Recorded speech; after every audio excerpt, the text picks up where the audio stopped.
Mort d'Elisabeth II, l'incroyable bourde d'Océane Elimer affichée par Booba. De nombreuses personnalités ont décidé de rendre leur plus beau hommage à la reine d'Angleterre.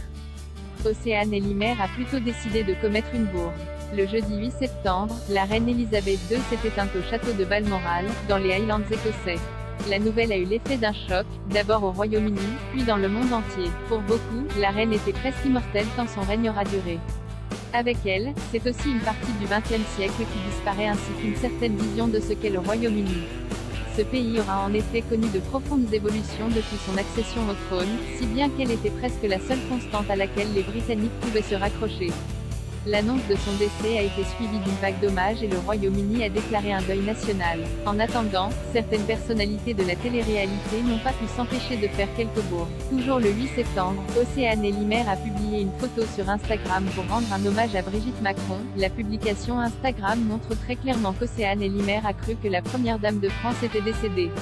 Visiblement mal renseignée, elle inscrit sur la photo « RIP » avec les dates « 1926 à 2020 ». Bien sûr, Brigitte Macron n'est ni née en 1926, ni morte cette année.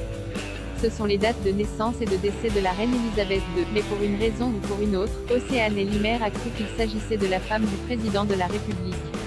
Booba s'en prend à Océane Elimer après sa bourde sur Instagram. Booba n'a pas pu s'empêcher, quant à lui, de reprendre la publication d'Océane Elimer pour se moquer d'elle. Cela fait quelques mois que le rappeur s'est mis en tête de s'attaquer aux influenceurs. Il saisit ainsi toutes les occasions pour montrer à quel point ceux-ci divulguent de fausses informations. Il commente ainsi sur Twitter en affichant la publication d'Océane Elimer « La culture du vide, ça va trop loin ». De son côté, la star de la télé-réalité s'est expliquée sur son erreur. En aucun cas je voulais faire de l'autodérision ou une comparaison. J'étais sur Insta, je suis tombée sur la première story de @audren-dimitris. Du coup j'ai reposté direct sans penser que cela était de l'autodérision. Je pensais que c'était réel, a-t-elle commenté. Elle n'est visiblement pas bien renseignée.